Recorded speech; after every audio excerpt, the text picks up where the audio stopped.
سلام دوستان عزیز، یک سرود عاشقی میخوانیم بهر همه عاشقا. سلامت باشین.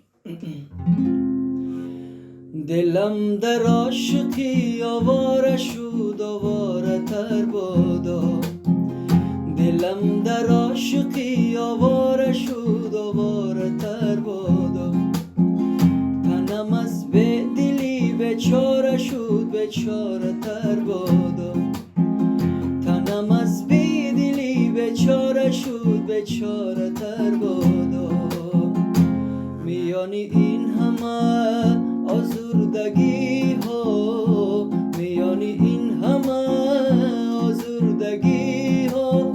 سرم از فکر تو صد باره شد، صد باره تر بادا. سرم از فکر تو صد باره شد، صد باره تر بادا. خداوند داد تو دادی عشق پاکم، زی دستی به وفای سینه چاکم. خداوند داد تو دادی عشق پاکم، زی دستی به وفای سینه چاکم. در این دنیا اگر قدرم ندانی، تو کردی در جوانی زیر خاکم. دلم در عاشقی آواره شد، آواره تر بادا.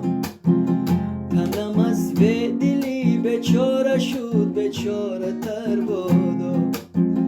دلم در عاشقی آواره شد، آواره تر بادا. تنم از به دلی بیچاره شد، بیچاره تر بادا.